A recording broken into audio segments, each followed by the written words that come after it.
Welcome back to our channel. ఒక పక్క Russia, Ukraine, ఇంకోవైపు పాక్, ఆఫ్ఘనిస్తాన్, ఇంకోవైపు ఇజ్రాయిల్, ఇరాన్. ఇట్లా ప్రపంచమంతా యుద్ధాలు జరుగుతూనే ఉన్నాయి. మరి ఈ ఇంపాక్ట్ భారతదేశం పైన పడనుందా? పెట్రోల్ నిలువలకి ఎటువంటి ఇబ్బంది లేదు అని కేంద్రం ప్రకటిస్తున్నా ఎక్కడో అలజడి, ఆందోళన. దీనిపైన అసలుకి ఏం జరుగుతుంది? అండ్ భారతదేశం పైన ప్రభావం ఉంటదా? ఉండదా? ఉంటే ఎలా ఉంటది? అండ్ ఈ యుద్ధాలు మూడో ప్రపంచ యుద్ధానికి దారితీసే అవకాశం ఉందా? సో ఇట్లాంటి విషయాలన్నీ కూడా తెలుసుకుందాం. ప్రజెంట్ మనతోటి మేజర్ శ్రీనివాస్ గారు ఉన్నారు, మాట్లాడదాం. సార్ నమస్తే. నమస్తే అండి.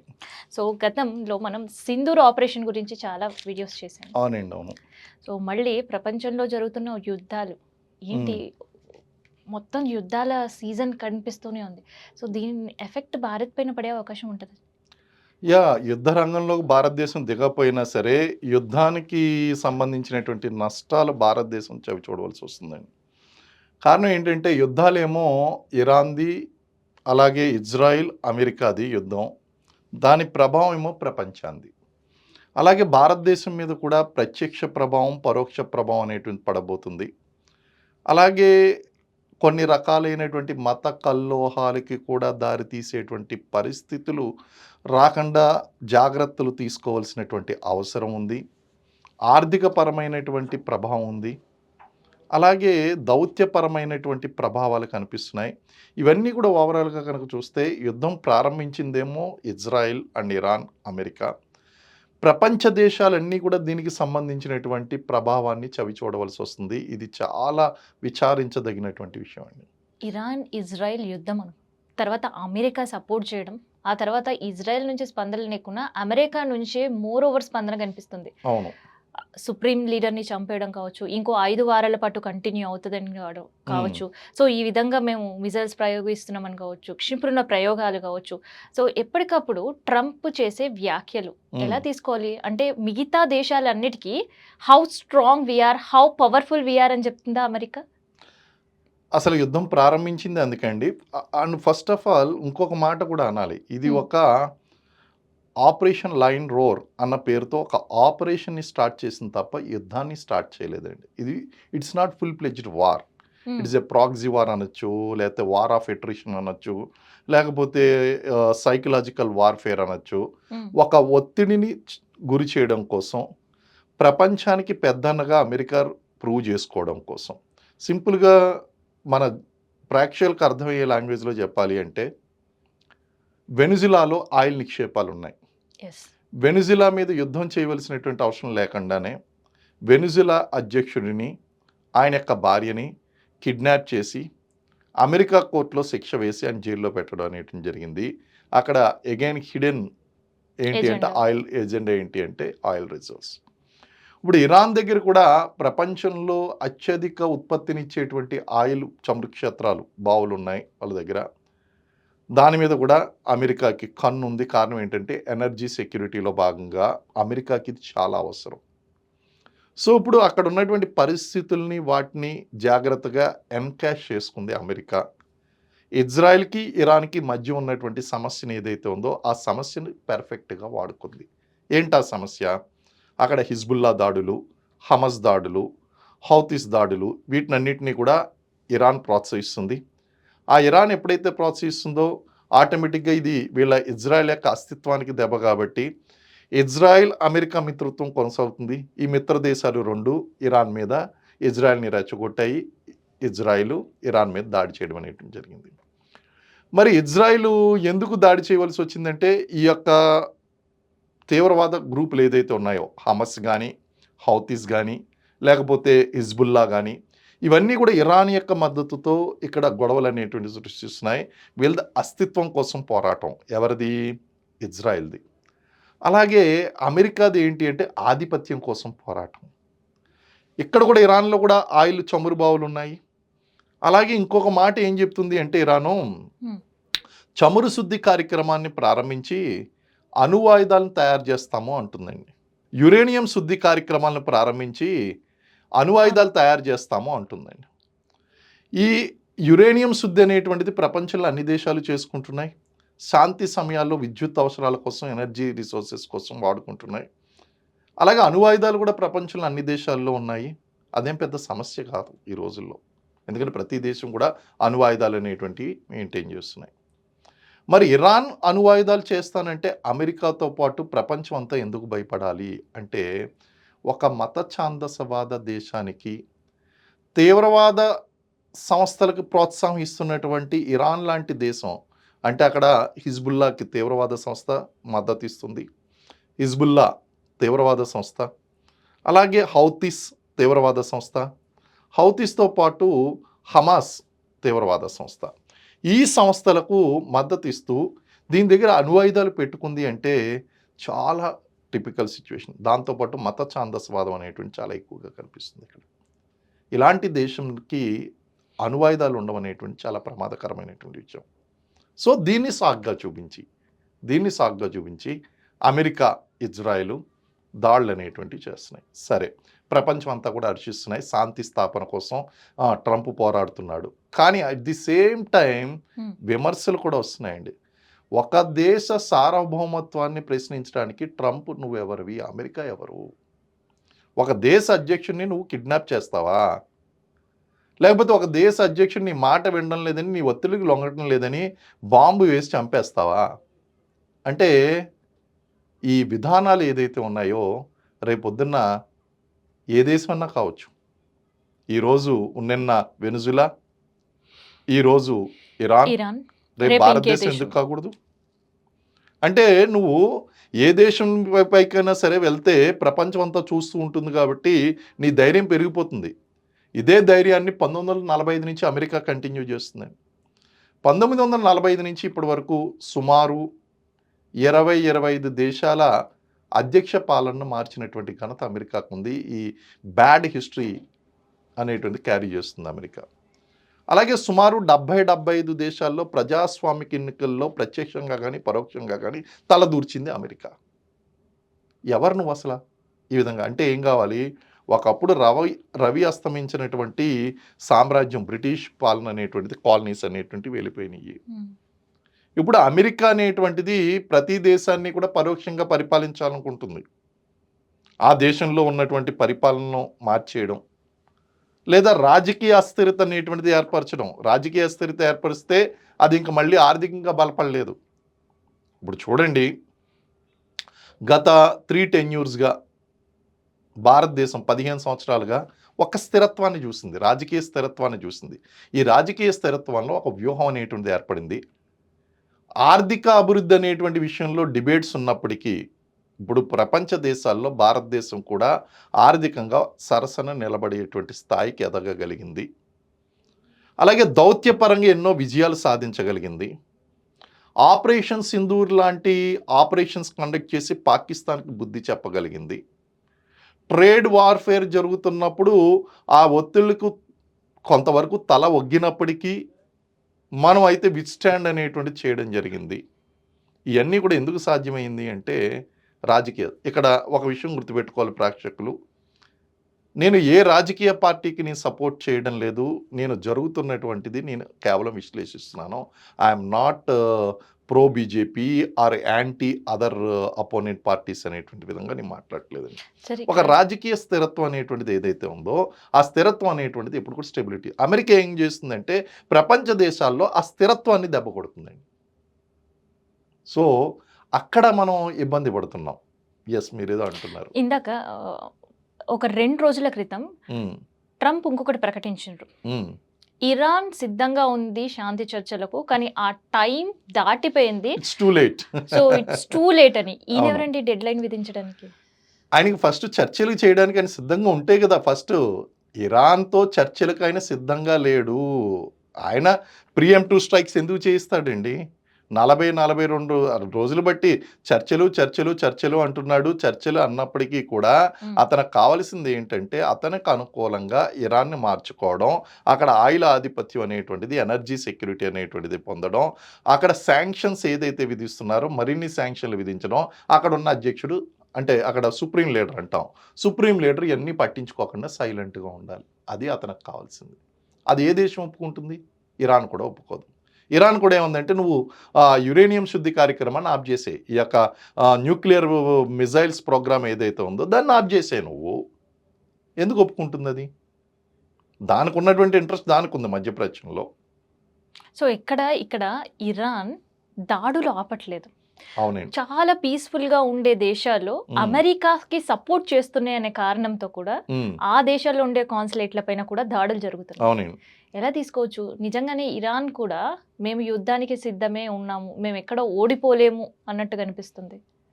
కానీ ఇరాన్ ప్రయోగించినటువంటి యుద్ధ తంత్రం తట్టుకోవాలంటే ఇజ్రాయెల్ వలన లేదా అమెరికా వలన కూడా కాదు. ఆ యుద్ధ తంత్రాన్ని జాగ్రత్తగా స్టడీ చేశాను. ఓహ్! ఇక్కడ టెక్నాలజీ కన్నా వ్యూహం మిన్న. టెక్నాలజీలో టాప్ ఎవరు కూడా అన్‌డిబేటబుల్.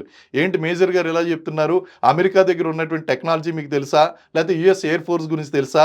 లేతే యూఎస్ నేవీ ఫ్లీట్ గురించి తెలుసా? ఇజ్రాయెల్ మొసాద్ గురించి తెలుసా? అంటే వాటన్నిటి గురించి ఘనతగా నేను మాట్లాడాను గతంలో. ఇప్పుడు కూడా మాట్లాడతాను. కానీ టెక్నాలజీ కన్నా యుద్ధ తంత్రం, యుద్ధ వ్యూహం చాలా ముఖ్యమండి. ఇక్కడ మరి మొత్తం ప్రపంచానికి ఈ పాటికే అర్థమై ఉండాలి. ఇరాన్ ప్రయోగిస్తున్నటువంటిది ఏంటి అంటే, ఒక పక్కన ప్రాక్సీ వార్ చేస్తుందండి. మరో పక్కన attrition war, war of attrition చేస్తుంది. మరో పక్కన ఎనర్జీ సెక్యూరిటీకి భంగం కలిగిస్తుంది. ఇలా భిన్నమైనటువంటి వ్యూహాలతో అది స్మాల్, స్మాల్ అటాక్స్ చేస్తుంది. అంటే ఏంటంటే, ఇప్పుడు ఇద్దరికి బాక్సింగ్ పెట్టాం. ఇద్దరికి బాక్సింగ్ పెట్టినప్పుడు గంట టైం ఇచ్చి, మీ ఇద్దరిలో ఒకడు నెగ్గుతాడు, ఒకడు ఓడిపోతాడు అని చెప్పేసి ప్రకటించాము. అక్కడ ఎవరు విజేత, ఎవరు విజేత కాదనేటువంటి క్లారిటీ ఉంటుంది. ఇప్పుడు ఇరాన్ చేస్తుంది అది కాదు. చిన్న, చిన్న, చిన్న, చిన్న అటాక్స్, స్మాల్ అటాక్స్. హ్మ్. అంటే ఏంటి? ఒక్కసారిగా శత్రువుని చంపేయదు. అప్పుడప్పుడు వచ్చి ఈ చేతి మీద దాడి చేస్తది. మరోసారి కాలు మీద దాడి చేస్తది. మరోసారి నెత్తి మీద దాడి చేస్తది. అంటే శత్రువుని ఒక్కసారిగా చంపకుండా కంటిలో నలుసులాగా, చెవిలో జోరీగలాగా. ఇప్పుడు మీరు మిస్టర్ వరల్డ్ అయ్యి ఉండొచ్చు. లేకపోతే వరల్డ్ బాక్సింగ్ ఛాంపియన్ అయ్యి ఉండొచ్చు. సరే బాక్సింగ్ ఛాంపియన్ గదా! నేను మిస్టర్ వరల్డ్ గదా! అని చెప్పి మొహం మీద దోమ వాలింది కదా! మొహం మీద గట్టిగా కొట్టుకోలేం గదా! ఈ దోమ అనేటువంటిది నీ చేతిలో దోమల బ్యాట్ ఉంటేనే నువ్వు దాన్ని దూరం చేయగలుగుతావు. మస్కిటో రిపెల్లెంట్ ఉంటేనే దాన్ని దూరం చేయగలుగుతావు. అంతే తప్ప నేను పిండేస్తాను, నేను నలిపేస్తాను దోమనంటే నీకే దెబ్బ తగులుతదండి. సో, ఇక్కడ ఇరాన్ వ్యూహం అలాగే ఉంది. హ్మ్. చెవిలో జోరీగలాగా, మొహం మీద వాలే దోమలాగా, పుండి మీద చల్లే కారంలాగా. హ్మ్. చంపదు. ఇరాన్ అనేటువంటిది అమెరికాని చంపదు. కానీ it cuts small small bleedings అనమాట. It bleeds with small cuts. చిన్న చిన్న చిన్న చిన్న చిన్న అటాక్స్. ఇది యుద్ధ వ్యూహంలో ఒక వ్యూహం. సరే లీడర్‌ని చంపేద్దాం. చాలా అధునాతనమైన టెక్నాలజీ వాడారు. ప్రపంచం అంతా కూడా విశ్లేషకులతో సహా అందరూ ఏమనుకున్నారంటే హ్మ్. ఆగిపోతుందేమో అనుకున్నారు. నేను చెప్పాను అప్పుడే ఇది ఆగదండి అని చెప్పాను. ఖమేనీ పైన ముస్తాబా ఖమేనీ ఆయన అధికారంలోకి వచ్చారు. He will continue the legacy. అది కంటిన్యూ చేస్తాడు. ఎక్కడా కూడా ఐఆర్‌జీసీ దళాలు ఏమి వెనకడుగు వేయలేదే. ఇరానియన్ రెవల్యూషనరీ గార్డ్ కోర్ ఏదైతే ఉందో వాళ్ళు ఎక్కడా అడుగడుగు వేయలేదు. ఎక్కడైతే అమెరికా స్థావరాలు ఉన్నాయో, ఎక్కడైతే అమెరికా యొక్క ప్రెజెన్స్ ఉందో దాని యొక్క ఫ్లీట్ మీద, డేటా సెంటర్ల మీద, అలాగే వాటి యొక్క ఆయిల్ రిఫైనరీస్ మీద, మిలిటరీ బేసిస్ మీద విపరీతంగా దాడులు చేస్తుంది. చిన్న చిన్న చిన్న చిన్న దాడులు. కాబట్టి ఇది ఫుల్ ప్లెడ్జ్డ్ వార్ అని చెప్పడానికి లేదు. హ్మ్. ఒక high level military operations carry out చేస్తుంది. చిన్న చిన్న గ్రూపులుగా విడిపోయింది. మరో పక్కన ఈ ప్రాక్సీ వార్ అనేటువంటి చేస్తుంది. ఇప్పుడు war of attrition is one sir strategy. Proxy war అనే వర్డ్ ఇందాక కూడా యూజ్ చేశారు. అవును. అసలు ప్రాక్సీ వార్ అనేది జనరలైజ్‌గా చెప్పండి. అర్థమయ్యే మన ప్రేక్షకులకు అర్థం అవ్వాలి అంటే ప్రాక్సీ వార్ అంటే పరోక్ష యుద్ధం. పరోక్ష యుద్ధం అండి. అంటే ఈ పరోక్ష యుద్ధంలో ఎలా జరుగుతదంటే హ్మ్. మన ఇద్దరికి గొడవ జరుగుతుందంటే మన ఇద్దరం కొట్టుకోం. మూడో వాళ్ళని వచ్చి మీ శత్రువుల్ని నేను రెచ్చగొడతాను. నా శత్రువుల్ని మీరు రెచ్చగొడతారు. ఇండైరెక్ట్‌గా వార్స్ జరుగుతూ ఉంటాయండి. దీన్ని ప్రాక్సీ వార్ అంటారు.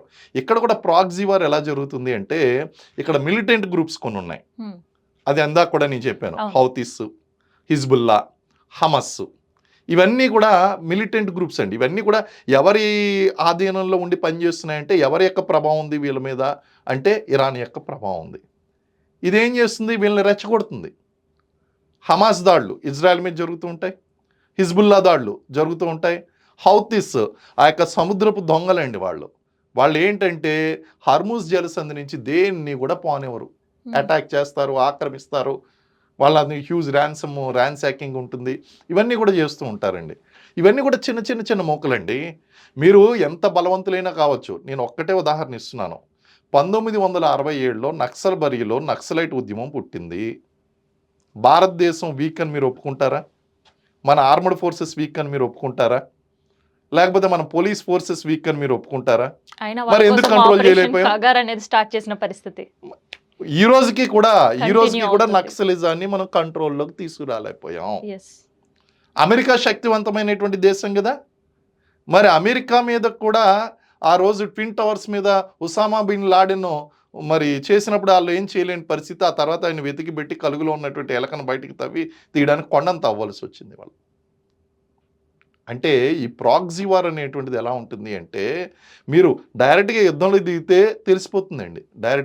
డైరెక్ట్ యుద్ధం, పరోక్ష యుద్ధాలు చేస్తూ ఉంటారు. అంటే చిన్న దాడులు చేయడం, లేకపోతే ఈ మిలీషియాని రెచ్చగొట్టడం, ఇలాంటివన్నీ చేయడం వల్ల ఏం జరుగుతుంది అంటే అది ప్రాక్సీ వార్కి దారితీస్తుంది. ఓ రకంగా చెప్పాలంటే జమ్మూ కాశ్మీర్లో మనం యుద్ధం చేయకపోయినా సరే, ఈ రోజు వరకు మన స్వతంత్రం వచ్చినప్పటి నుంచి ఇప్పటి వరకు కూడా కాశ్మీర్లో ప్రాక్సీ వార్ చేస్తూనే ఉన్నాం. So this is called proxy war అండి.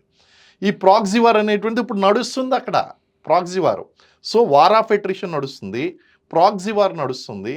సో నెక్స్ట్ సైకలాజికల్ వార్ఫేర్ అండి. సైకలాజికల్ వార్ఫేర్ స్టార్ట్ అయిన వెంటనే వీళ్ళు వార్ ఆఫ్ అట్రిషన్తో పాటు వీళ్ళు చేసినటువంటిది ఏంటి అంటే ఈ ప్రాక్సీ వార్తో పాటు సైకలాజికల్ వార్ఫేర్. అంటే లేనిది ఉన్నది అని చెప్పి భ్రమింప చేయడం, తన దగ్గర విపరీతమైనటువంటి ఆయుధాలు ఉన్నాయని ప్రచారం చేయడం, లేకపోతే యుద్ధ తంత్రంలో మేము కొన్ని అమెరికన్ విమానాలను పడగొట్టేసామని చెప్పేసి చెప్పడం, లేకపోతే ఈ పలానా వాళ్ళని బాంబింగ్ చేసి అక్కడ విపరీతమైన నష్టం చేసామని చెప్పేసి చెప్పడం, ఇలాంటివన్నీ కూడా ఏమంటారంటే సైకలాజికల్ వార్ఫేర్లో భాగం. ఇవన్నీ కూడా ఇరాన్ చేస్తుందండి. ఈ విధంగా చూస్తే కనుక సో డైరెక్ట్ వార్ఫేర్ ఏదైతే ఉందో, డైరెక్ట్ వార్ఫేర్లో పలానా వాళ్ళు నెగ్గుతారు, బలాబలాలు తెలిసిపోతే కానీ ప్రాక్సీ వార్లో కానీ సైకలాజికల్ వార్ఫేర్లో కానీ వార్ ఆఫ్ ఎట్రిషన్ అంటేనే ఎట్రిషన్ వార్ఫేర్ అంటే అక్కడ ఉన్నటువంటి సైనిక సంపత్తిని బలహీనపరచడం. వార్ ఆఫ్ ఎట్రిషన్ అంటే అండి. సో ఈ విధంగా it's a long term war అనమాట అండి. కాబట్టి ఈ వార్లోని ఇరాన్దే పై చేయి అవుతుంది ప్రస్తుతానికి. సార్ ఇంత వ్యూహాత్మకంగా ముందుకెళ్తున్న ఇరాన్ అసలుకి యుద్ధం ప్రారంభమైన తొలి రోజుల్లోనే సుప్రీం లీడర్ని కోల్పోవడం అంటే ఇజ్రాయెల్ కావచ్చు, అమెరికా నిఘా వర్గాలు ఇక్కడ పనిచేస్తున్నాయి కావచ్చు, అక్కడ సీసీ కెమెరాల ట్రాకింగ్ కావచ్చు, హ్యాక్ చేయడం కావచ్చు, ఇట్లాంటి వార్తలన్నీ కూడా రాశారు. ఎలా చూడొచ్చు? మీకు ఇజ్రాయిల్ ఇంటెలిజెన్స్ ఫోర్స్ అనేటువంటిది ముస్సాద్ అంటారు దాన్ని. ముస్సాద్ ఫోర్సెస్ వెరీ స్ట్రాంగ్ అండి. వాళ్ళు ఎక్కడైనా సరే ఏ మూల ప్రపంచంలో దాక్కున్నా సరే దాని గురించి ఇంటెలిజెన్స్ అనేటువంటి గ్యాదర్ చేయగలుగుతారు. అలాగే అమెరికాకు ఉన్నటువంటి సిఐఏ ఏదైతే ఉందో అది కూడా సెంట్రల్ ఇంటెలిజెన్స్ ఏజెన్సీ కూడా అంత మామూలు వ్యవహారం కాదు. ఒసామా బిన్ లాదెన్ లాంటి వెతికి పట్టుకుని చంపినటువంటి పరిస్థితులు కనిపిస్తాయి. Very very strong intelligence networks. దానికి తోడు టెక్నాలజీ అండి. టెక్నాలజీని చూసి ప్రస్తుతం మనం భయపడాలండి. మనం అందరం ప్రైవసీ అనుకుంటున్నాం కదా. మనం ఎవరికి టార్గెట్ కాదు. ఒకవేళ కనుక శత్రు దేశాలకు మనం టార్గెట్ అయితే ఇప్పుడు మనం మాట్లాడుతున్న ప్రతి మాట వాళ్ళు వినగలరు. ఇంటెలిజెన్స్ అనేటువంటిది అంత స్ట్రాంగ్గా ఉంటుంది. ఈవెన్ మన ఇంటెలిజెన్స్ కూడా రా ఫోర్సెస్ మన మధ్యనే తిరుగుతూ ఉంటారు. రా ఏజెంట్ మన మధ్యనే ఇంటెలిజెన్స్ వాళ్ళు ఉంటూ ఉంటారు. మీకు అర్థం కాదు కూడా ఎవరు ఏంటనేటువంటి అర్థం కాదు. సో అది అర్థం చేసుకోవడంలో ఫెయిల్యూర్ అయిందంటే కౌంటర్ ఇంటెలిజెన్స్ చీఫ్నే వాళ్ళు తీసుకున్నారు. Internal information this is how they gather the information అండి. అంటే ఇరాన్కి చెందినటువంటి కౌంటర్ ఇంటెలిజెన్స్ చీఫ్ను కూడా వీళ్ళు వాళ్ళ ఆధీనంలోకి తీసుకున్నారు, ఇంపాక్ట్ చేయగలిగారు అన్నది ఒక వార్త. రెండవది ఆర్టిఫిషియల్ ఇంటెలిజెన్స్ను ఉపయోగించారు, హ్యూమన్ ఇంటెలిజెన్స్ను ఉపయోగించారు. అలాగే అక్కడ ఉన్నటువంటి ట్రాఫిక్ సిగ్నల్స్ని కూడా హ్యాక్ చేయగలిగారు. ఎంత గ్రౌండ్ టు గ్రౌండ్ ఇన్ఫర్మేషన్ ఎంత ఉన్నది అంటే ఈవెన్ అక్కడ ఒక డాక్టర్ని కూడా పంపించి పంటిలో ఒక చిప్ కూడా పెట్టించారు. అంటే ఎప్పటి నుంచో జరుగుతుంది హోంవర్క్, ఇప్పటికిప్పుడు జరిగింది కాదు. ఈ ఆపరేషన్ అడ్డు పెట్టుకుని ఇమీడియట్గా లేపేయడం అనేటువంటి జరిగింది. అదర్వైజు అప్పటికప్పుడు ఏదో జస్ట్ 1 డేలో జరిగినటువంటి ఆపరేషన్ కాదు అది. ట్రాకింగ్ ఎప్పటి నుంచో చేస్తున్నారు, అతన్ని మూమెంట్స్ అన్నీ ట్రాక్ చేస్తున్నారు. ఆ ట్రాక్ చేస్తూ అతను ఉన్నటువంటి భవంతి అండర్ గ్రౌండ్లో ఉంటే బంకర్ పెనిట్రేటింగ్ బాంబ్స్ ఉపయోగించి, అంటే కాంక్రీట్ను కూడా చీల్చుకుని వెళ్ళేటువంటి బాంబులను ఉపయోగించి ఒక్కసారిగా 30 బాంబులు, ఇంక మళ్ళీ బతకూడదు అనమాట. అలా చేశారు దాడి. ముందు రోజు సాయంత్రం అవ్వాలి అది. కానీ వీళ్ళ దగ్గర up to date live information ఎంత ఉంది అంటే, మరుసటి రోజు ఉదయం అయితే గనక వాళ్ళ యొక్క ఆర్మీ చీఫ్స్, జనరల్స్ కొంతమంది, అలాగే మినిస్టర్స్ వీళ్ళందరూ కలిపి మీటింగ్ అవుతున్నారు అనేటువంటి విషయాన్ని తెలుసుకుని ముందు రోజు జరపాల్సిందా. ముందు రోజు అయితే ఇతను ఒకడే చనిపోతాడు. తర్వాత అయితే గనక టాప్ లీడర్స్ కూడా చనిపోతారు అనే ఉద్దేశంతో మరుసటి రోజు తెల్లవారుజామున అటాక్ చేసి చంపేయడం అనేటువంటి జరిగిందండి. ఇంటెలిజెన్స్ తలుచుకున్నది అంటే గనక మన ఇంట్లో పనివాడు కూడా అవతల వాళ్ళకి ఇన్ఫర్మేషన్ ఇచ్చేటువంటి సిచ్యువేషన్స్ కనిపిస్తాయి. అసలు మనమే పంపిస్తాం. ఇంటెలిజెన్స్ నుంచి మనమే పంపిస్తాము. పంపించి మొత్తం ఇన్ఫర్మేషన్ అంతా కూడా తీసుకొస్తామండి. మొత్తం అంతా కూడా డ్యామేజ్ అయిపోయేంత వరకు కూడా తెలీదు. సో ఇంత స్ట్రాంగ్ ఇంటెలిజెన్స్ నెట్వర్క్ అనేటువంటి పనిచేస్తుంది. దానికి తోడు ఇక్కడ టెక్నాలజీ అనేటువంటి ఆర్టిఫిషియల్ ఇంటెలిజెన్స్ని ఉపయోగించడం, ఆ లాక్స్ని చెక్ చేయడం, లేకపోతే ట్రాఫిక్ లైట్స్ని చేయడం. మీకు అంత ఎందుకండి, సింపుల్గా అర్థం కావాలి అంటే, ఇప్పుడు ఓలా కానీ ఊబర్ కానీ మీరు బుక్ చేసుకుంటే కారు ఎంత దూరం వచ్చింది, ఎక్కడికి వచ్చిందని మీరు చూడలేదా? స్విగ్గీ, జొమాటో ఎక్కడి దాకా వచ్చిందని చూడలేదా? ట్రాకింగ్ ఈజీ అయిపోయింది. అటువంటిది మరి మిలిటరీ టెక్నాలజీ ఎంత స్ట్రాంగ్గా ఉంటుంది, మిలిటరీ ఇంటెలిజెన్స్ ఎంత స్ట్రాంగ్గా ఉంటుంది. Bugs are very normal. Bugs అంటాం. బగ్స్ అంటే ఆ బగ్స్ ఏంటి అంటే, మీరు మాట్లాడే ఫోన్లో ఒక బగ్ పెట్టేయచ్చు. మీ సెల్ ఫోన్లో ఒక మిస్డ్ కాల్తో ఒక బగ్ని ఎంటర్ చేయొచ్చు. లేదా ఒక ఫోటో పంపించిన వెంటనే ఓపెన్ అయిన వెంటనే సాఫ్ట్వేర్ ఇన్స్టాల్ అయిపోతుంది. ఆ తర్వాత మీరు మాట్లాడే ప్రతి మాట వినిపిస్తూ ఉంటుంది. I can easily listen. So ఇలాంటి టెక్నాలజీలన్నీ ఉన్నప్పుడు ట్రాక్ చేయడం అనేటువంటి పెద్ద కష్టం కాదు, ఈజీగా చేశారండి. స్టార్ట్ అయిన యుద్ధానికి ఇప్పటికి స్టిల్ ఆన్ డేట్ ఇవాళ చూస్తే యుద్ధ తీవ్రత ప్రతిరోజు పెరుగుతూనే ఉంది. సో యుద్ధం అసలు ఆగే అవకాశం ఉందా? అండ్ దాంతోపాటు ఇప్పుడు ఇరాన్, ఇజ్రాయెల్, అమెరికా మధ్య జరుగుతున్న ఈ యుద్ధం మిగతా దేశాలు కూడా యాడ్ ఆన్ అయ్యే అవకాశం ఉంటుందా? మిగతా దేశాలంటే రీజనల్గా యాడ్ ఆన్ అయ్యేటువంటి అవకాశాలు ఇంకా తీవ్రత పెరిగేటువంటి అవకాశం ఉంది. కారణం ఏంటంటే again it is not a full pledged war, it is a small kind of operations, specific precision targeting అనేటువంటి జరుగుతుంది. ఈ టార్గెట్లో లెవెల్స్ ఆఫ్ ఎస్కలేషన్స్ అనేటువంటివి పెరుగుతూ ఉంటాయి. వేరియస్ కంట్రీస్ ఇన్వాల్వ్మెంట్ లోకల్గా అక్కడ జరగడం అనేటువంటిది అవకాశం ఉంది.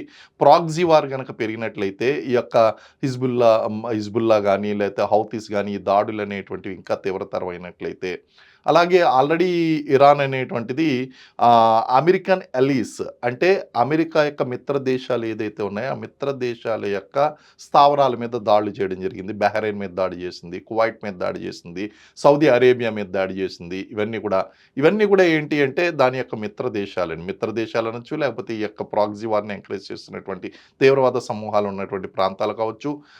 బహ్రెయిన్ అయితే కనుక మనకి 5th ఫ్లీట్ ఉంది, అమెరికన్ 5th ఫ్లీట్ ఉందండి. That is the major control. అది ఒక్క ఇరాన్నే కాదు, దాదాపు 21 దేశాలను కంట్రోల్ చేస్తుంది అది. సో ఆ విధంగా కనుక మనం చూసుకున్నట్లయితే that is Iran is attacking on allies అనమాట అండి. ఆ ఎలీస్ మీద అమెరికా మిత్ర దేశాల మీద దాడులు చేస్తున్నాయి కాబట్టి ఇది ఇంకా కంటిన్యూ అయ్యేటువంటి అవకాశం ఉంది. అందుకే అన్నాను, ఇది యుద్ధం డైరెక్ట్గా చేయడం లేదు. డైరెక్ట్గా కొట్టుకుంటే డూ ఆర్ డై, నువ్వో నేనో తేలిపోతుంది. కానీ ఇది గెరిల్లా యుద్ధ తంత్రాన్ని, లేదంటే పాకిస్తాన్, ఆఫ్ఘనిస్తాన్లో కనిపించేదేమో. ఇప్పుడు రష్యా ఉక్రెయిన్లో ఏం జరుగుతుందండి? అందరూ ఏమనుకున్నారు, చిన్న దేశం ఏం చేయగలదు, ఉక్రెయిన్ సరెండర్ అయిపోతుంది అన్నారు. మరి ఇప్పటికీ కొనసాగుతుందా? గడగడలాడిస్తుందండి రష్యాని. మరి అలాగే ఇరాన్ కూడా అలాగే అనుకున్నారు.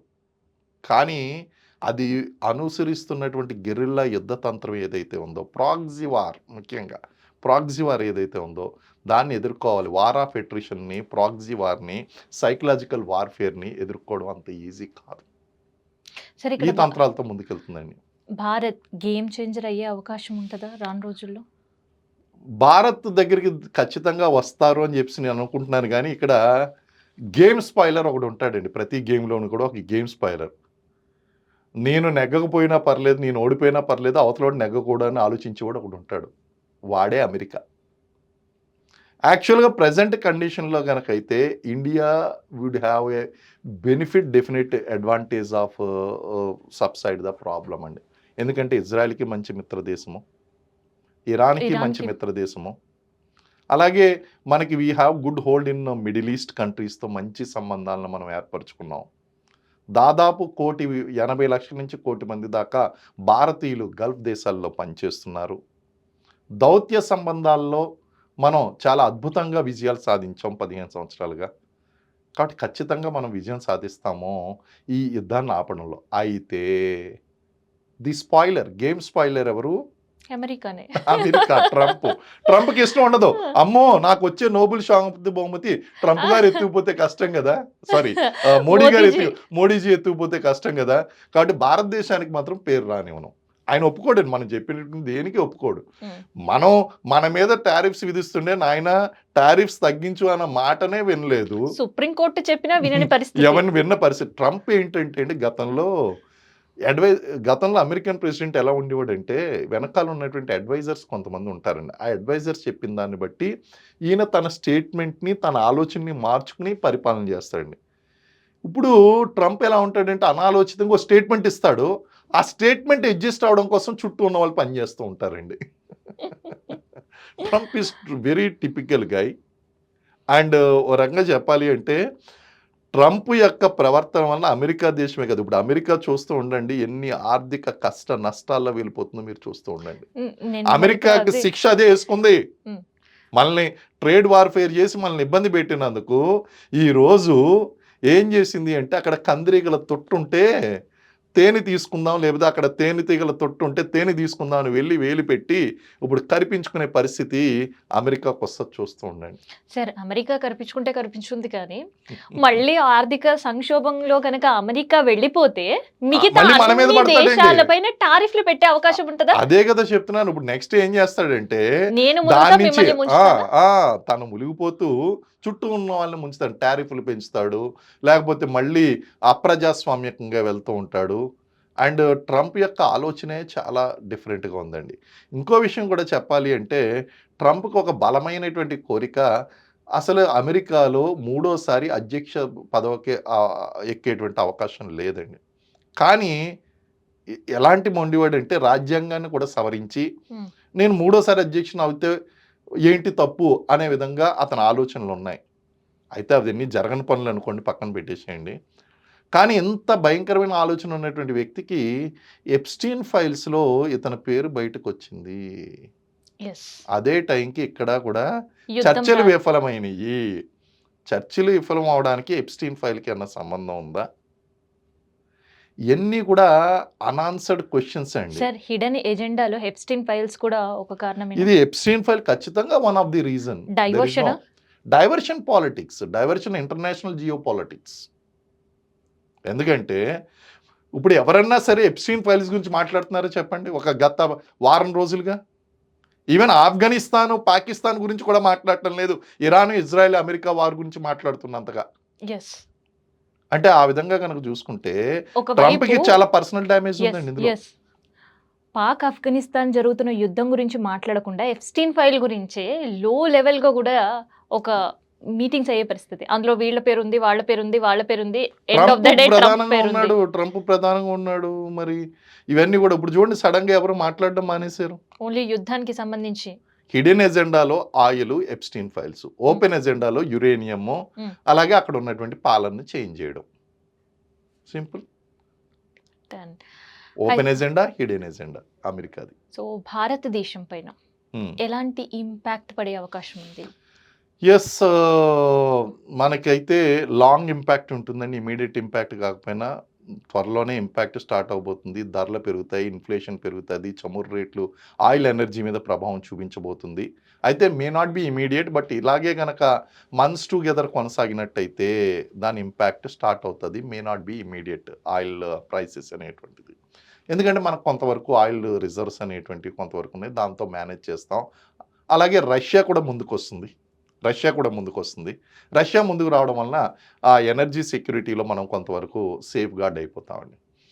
కానీ ధరలు పెరిగేటువంటి అవకాశం ఉంది. అందరూ ఊహించినట్టుగా గోల్డ్ ప్రైసెస్ పెరుగుతాయి, యెస్. సిల్వర్ ప్రైసెస్ పెరుగుతాయని అనుకుంటే దానికి భిన్నంగా విచిత్రంగా మనకిప్పుడు కనిపిస్తున్నాయి. తగ్గినియండి విచిత్రంగా. అవును. So let us see. ఇప్పుడు ఏంటి అంటే ఇది కొంచెం ఈ వార్ ఆఫ్ అట్రిషన్ అనేటువంటిది లాంగ్ టర్మ్‌గా గనక కొనసాగినట్లయితే అమెరికా మీద ఇంకా ఒత్తిడి స్టార్ట్ అయినప్పుడైతే అప్పుడు ఎలాగుంటుంది? ఈ మార్కెట్స్ ఎలా ఉంటాయి? కమోడిటీస్ ఎలా ఉంటాయి? ఇవన్నీ కూడా వేచి చూడాలి.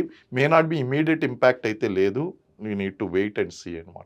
సరే ఇలాగే కంటిన్యూ అవుతే డాలర్ హ్మ్. పెరుగుతున్న డాలర్ పతనమయ్యే అవకాశం ఉంటదా? రూపాయి మళ్ళీ వాల్యూ పెరిగే అవకాశం చూస్తామా? హోపింగ్ సో అండి. హోపింగ్ సో పెరిగేటువంటి ఆ విధంగా ఎందుకంటే అమెరికా ఆర్థిక వ్యవస్థ మాత్రం ఖచ్చితంగా చెప్తున్నాను. ట్రంప్ బ్యాక్ స్టెప్ ఎయ్యకపోతే ఇరానియన్‌లు విడిచిపెట్టేటువంటి అవకాశం లేదు. అవకాశం లేదండి. అండ్ దే ఆర్ ఏంటంటే ఒక డ్రోన్‌ని 1,50,000 2 4,500 లక్షలు విలువ చేసేటువంటి ఒక డ్రోన్‌ని కోల్చడం కోసం ఈయన రూ. 1,50,00,000 ఖర్చు పెడుతున్నాడండి. చూడండి ఎంత దారుణంగా ఉందో. లేకపోతే ఒక 20,000 నుంచి $50,000 ఖర్చు చేసేటువంటి డ్రోన్‌ల కోసం $1,000,000 ఖర్చు చేస్తున్నాడు మిజైల్‌ని. మరి ఎంత కాలం అని ఇలా చేస్తారు? దీన్నే అన్నాను వార్ ఆఫ్ అట్రిషన్ అన్నాను. ఖర్చు పెట్టిస్తున్నారు, ఖర్చు పెట్టిస్తున్నారు. అదంతా ఎందుకండి? ఒకటే విషయం చెప్తాను. హ్మ్. ఒకడు అద్దాల మేడలో ఉన్నాడు. ఒకడు పూరు గుడిసెలో ఉన్నాడు. వీడు రాళ్ళేస్తున్నాడు, వాడు రాళ్ళేస్తున్నాడు. ఎవడికి ఎక్కువ నష్టం కలుగుతదండి? అద్దాల మేడలో ఉన్నాడు. వాడు కోల్పోవాల్సింది చాలా ఉంది. వీడు ఎలాగా గుడిసెలోనే ఉన్నాడు. వీడు కోల్పోవాల్సిందే కోల్పోవడానికి ఉంది. ఏముంటది? మళ్ళీ అక్కడ గుడిసె నుంచే ప్రారంభిస్తాడు. కానీ అద్దాల మేడలో ఉన్నవాడు మాత్రం గుడిసె నుంచి ప్రారంభిస్తే చాలా దారుణంగా ఉంటుందండి. ట్రంప్ కోల్పోవాల్సింది చాలా ఉంది ఇందులో. అది ట్రంప్ యొక్క ఆలోచన గనక జాగ్రత్తగా చూసుకోకపోతే గనక లాంగ్ టర్మ్ ఇంపాక్ట్ అనేటువంటిది అమెరికా ఆర్థిక వ్యవస్థ మీద, ప్రపంచ ఆర్థిక వ్యవస్థ మీద చూపించబోతుంది. ఇది ఎటు టర్న్ అవుతదన్నది కూడా అర్థం కానిటువంటి పరిస్థితుల్లో టర్న్ అవుతుందండి ఇది. సరే గతంలో ఇరాన్ యుద్ధానికి ముందొచ్చిన సందర్భంలో కూడా 8 సంవత్సరాలు యుద్ధం కంటిన్యూ అయింది. సో మళ్ళీ దాన్ని అట్లాంటి సిట్యుయేషన్స్ ఈ వార్‌కి ఉంటాయా? లేదంటే త్వరగానే ఎండ్ కార్డ్ పడే అవకాశం ఉంటదా? చాలా కరెక్ట్‌గా మాట్లాడారండి. ఇరాన్ అండ్ ఇరాక్ యుద్ధం 8 ఇయర్స్ గడిచిందండి. దీన్నే ఏమంటారో తెలుసండి? వార్ ఆఫ్ అట్రిషన్ అంటారు. లాంగ్ టర్మ్ వార్ అంటారు. అలాగే ప్రాక్సీ వార్ అంటారు. సో, ఇది దీర్ఘకాలికంగా కొనసాగుతదండి. అంటే ఇరాన్ ఏమి కొత్తగా వ్యూహం ఏం చేయట్లేదు. ఇది ఇరాన్ బ్లడ్‌లోనే ఉంది. వార్ ఆఫ్ అట్రిషన్ అనేటువంటిది. అదే గనక కొనసాగింది అంటే అమెరికా అమెరికాలో ట్రంప్‌కి చరమగీతం పాడతారండి. ఇక్కడ అధ్యక్ష పదవిని మార్చడం గాదు. అధ్యక్షుడిని చంపేసాడు. కానీ మళ్ళీ నెక్స్టు ట్రంప్ ఎలాగా రాడనుకోండి అది వేరే విషయం. కానీ అత్యంత ఘోరమైనటువంటి అవమానమైనటువంటి ట్రంప్‌కి జరగబోద్దండి అమెరికాలోని. సొంత ప్రజలే వ్యతిరేకిస్తారు. ఎందుకంటే అమెరికన్ ఎకానమీలో విపరీతమైనటువంటి చేంజెస్ వస్తాయి. Because it's long term. వాళ్ళ ఉద్దేశ్యమే అది. వాళ్ళ ఉద్దేశ్యమే they wanted to continue as a long term war of attrition వార్‌గా కొనసాగించాలి. దాన్ని 8 ఇయర్స్‌ని కంటిన్యూ అవ్వడాన్ని అట్రిషన్ వార్ అంటారండి. లాంగ్ టర్మ్ కంటిన్యూ అవుతదనమాట. అంటే శత్రువు యొక్క బలాలు ఏదైతే ఉన్నాయో ఆ బలాలను బలహీనపరచడం, ఆర్థికంగా బలహీనపరచడం. ఆల్రెడీ ఇక్కడ అర్థమైపోతుంది గదా! మీకు 4,500 లక్షలు ఉన్నటువంటి డ్రోన్ కూలదీయడం కోసం ఇక్కడ కోటి రూపాయలు ఉన్నటువంటి మీరు మిజైల్‌ని వాడుతున్నారే. పేట్రియాట్ మిజైల్ తక్కువ ఖర్చా? వీళ్ళ యొక్క డ్రోన్‌తో పోల్చుకుంటే చూడండి. అంటే 20,000 నుంచి $50,000 ఉన్నటువంటి ఆ డ్రోన్స్ గురించి ఇక్కడ $1,000,000 కాస్ట్ ఉన్నటువంటి యాంటీ ఎయిర్ మిజైల్స్‌ని వీటన్నిటిని కూడా ఎయిర్ డిఫెన్స్ మిజైల్స్‌ని వాడవలసినటువంటి పరిస్థితి అమెరికాకి ఏర్పడింది. చూడండి ఎంత యుద్ధ తంత్రం ఎంత భయంకరంగా ఉందో. అందుకని టెక్నాలజీ కన్నా యుద్ధ తంత్రం చాలా ముఖ్యం అన్నాను. సో ఈ లెక్కను చూస్తే ఈ వార్ నెలల కొద్దీ గడిచే అవకాశం ఉంటది. వాళ్ళ తంత్రమే అది. వాళ్ళు నడపాలనుకుంటుందే అది. వాళ్ళు నడపాలనుకుంటుందే ఇది నెలల కొద్దీ నడపాలనుకుంటున్నారు. దాని ద్వారా అమెరికా మీద ఒత్తిడి తీసుకురావడానికి ప్రయత్నిస్తున్నారు. సరే ఇక్కడ ఇరాన్ కూడా చాలా సీరియస్‌గానే ఉంది. అవును. అమెరికాకి సంబంధించిన, ఇజ్రాయెల్‌కి సంబంధించిన కాన్సులేట్స్ పైన కూడా దాడి చేసే పరిస్థితి. అవును. ఇతర దేశాల్లో కూడా. అవును. సో అలా చూసుకుంటే మన హైదరాబాద్‌లో ఒక పక్క ఇరాన్‌కి సంబంధించిన కాన్సులేట్ ఉంది. అమెరికాకి సంబంధించిన కాన్సులేట్ ఉంది. హైదరాబాద్ ఎంతవరకు సేఫ్? అది చుట్టుపక్కల ఉన్నటువంటి ముస్లిం కంట్రీస్ మీద ఈ విధమైనటువంటి పని చేస్తుంది కానీ ఇరాన్ అంటిల్ అన్లెస్ ఇరాన్కి వ్యతిరేకంగా అమెరికాకు మద్దతుగా భారతదేశం ఏదన్నా ఒక స్టేట్మెంట్ ఇస్తే తప్ప భారతదేశం జోలికి ఇరాన్ రాదు. అదే మాత్రం హిజ్బుల్లా కానీ లేకపోతే వాళ్ళు కానీ ఎవరు వచ్చేటువంటి అవకాశం లేదు. కారణం ఏంటంటే వాళ్ళకు కూడా మిత్ర దేశాలు అనేటువంటి అవసరం, న్యూట్రల్గా ఉండేటువంటి వాళ్ళు అవసరం. అట్లీస్ట్ డైరెక్ట్గా వచ్చి సపోర్ట్ చేయకపోయినా న్యూట్రల్గా పరోక్షంగా ఉండేటువంటి కూడా వాళ్ళన్నా సపోర్ట్ తీసుకునే ఉండేటువంటి వాళ్ళన్నా అవసరం. కాబట్టి మన భారతదేశం వైపు వచ్చేటువంటి అవకాశం లేదు. కానీ ఖచ్చితంగా ఈ కాన్సులేట్స్ ఎక్కడున్నాయండి, అక్కడ గల్ఫ్లో ఉన్నటువంటి కాన్సులేట్స్ ఏదైతే ఉన్నాయో ఆ గల్ఫ్ రీజన్లో ఉన్నటువంటి అమెరికన్ కాన్సులేట్స్ మీద, ఇజ్రాయెల్ కాన్సులేట్స్ మీద ఖచ్చితంగా బాంబులు వేస్తుంది. Those places are not safe at all. కానీ మన భారతదేశంలో ఉన్నటువంటి అమెరికన్ ఆర్ ఇజ్రాయెల్ కాన్సులేట్స్ మీద వేసేటువంటి అవకాశము very less chances, very very very less chances until unless this is going to be a world వార్గా కన్వర్ట్ అయితే తప్ప ఇలాంటి సిచ్యువేషన్స్ రావు. అప్పుడు మనం వద్దనుకున్నా సరే మనం ఆటోమేటిక్గా అందులో లాగబడతాం అందులోకి. కాబట్టి ప్రస్తుతానికి ఆ విధమైనటువంటి సిచ్యువేషన్ లేదండి. కేంద్రం కూడా చాలా సీరియస్ గానే మూవ్ ఆన్ అవుతుంది. వేసే అవును. ప్రతి స్టెప్ కూడా ఆచితూచి వ్యవహరిస్తుంది. అవును. అందుకనే హైదరాబాద్తో పాటు చాలా రాష్ట్రాలకు ఒక మెసేజ్ పంపించింది. అవును. మీరు ఇరాన్కి వ్యతిరేకంగా చేయకండి, ఇజ్రాయెల్కి వ్యతిరేకంగా చేయకండి, అసలు ఈ విషయాల్లో నిరసనలు, ర్యాలీలు ఏవి చేయొద్దు, అన్ని బ్యాన్ బంద్ అంటూ. అవును. అయినా స్టిల్ హైదరాబాద్లో కంటిన్యూ అవుతున్నాయి. ఈ ఇంపాక్ట్ కనిపిస్తుంది. హైదరాబాద్లో తక్కువనే చెప్పాలండి. ఓ రకంగా చెప్పాలంటే సోషల్ మీడియాలో చాలా ఎక్కువగా జరుగుతుంది. అండ్ కాశ్మీర్లో చాలా ఎక్కువగా జరిగినాయి, లక్నోలో జరిగినాయి. ఇది షియాలకి సున్నీలకి మధ్య ఉన్నటువంటి సమస్య. అన్ఫార్చునేట్లీ ఇరాన్లో ఉన్నటువంటి షియా వర్గానికి చెందినటువంటి వాడు ఆయతుల్లా అలీ ఖమేని, ఆయన మరణం అనేటువంటిది ఇక్కడ ఉన్నటువంటి షియాలకు బాధ కలిగించింది. అయితే నువ్వు భారతదేశంలో ఉన్నటువంటి మన భారతీయులు చనిపోయినప్పుడు నువ్వు ఏ రోజు బాధపడలేదు.